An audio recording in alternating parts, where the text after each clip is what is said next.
በችግር ውስጥ ያሉ ሰዎች ስሙን ለመጥራት ፈልገው የስሙን የመጀመሪያ ፊደል ሲጠሩ ከአውሎ ነፋስ ፈጥኖ በመድረስ ችግራቸውን የሚያስወግድላቸው ጌታችን በበዓልህ ቀን አምላከ ቅዱስ ቂርቆስ ማረኝ ብሎ በስምህ የተማጸነውን እምርልሃለሁ።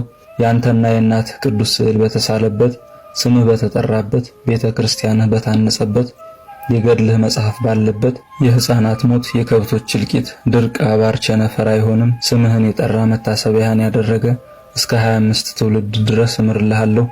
በቤተ ክርስቲያንህ የምእመናንን ልመና የሚቀበሉ ስማቸውንም እየጻፉ ወደ አንተ የሚያመጡ 300 መላእክትን አስቀምጣለሁ ብሎ ቃል ኪዳንን የሰጠው የሕፃናት ጠባቂያቸው ሕፃኑ ሰማዕት ቅዱስ ቂርቆስ ወር በገባ በ15 የመታሰቢያ በዓሉ ነው። አንጌቤናዊው ሰማዕት ሕፃኑ ቅዱስ ቂርቆስ ከእናቱ ከቅድስት ኢየሉጣ ጋር በጣዖት አምላኪው ንጉሥ ፊት ቀርቦ ስለ ጌታችን ኢየሱስ ክርስቶስ አምላክነት ከመሰከረ በኋላ የ3 ዓመት ከ3 ወር ሕፃን ሆኖ ሳለ በጥር 15 ቀን አንገቱን ተቆርጦ ሰማዕትነቱን ፈጽሟል። ሥጋውን በኤልያስ ሰረገላ ተጭኖ ወደ ገነት አርጓል።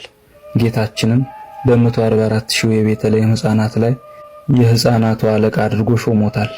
ለእግዚአብሔር ምስጋና ይሁን። እኛንም በሕፃኑ ቅዱስ ቂርቆስና በእናቱ በቅድስት ኢየሉጣ ጸሎት ይማረን ይቆየን።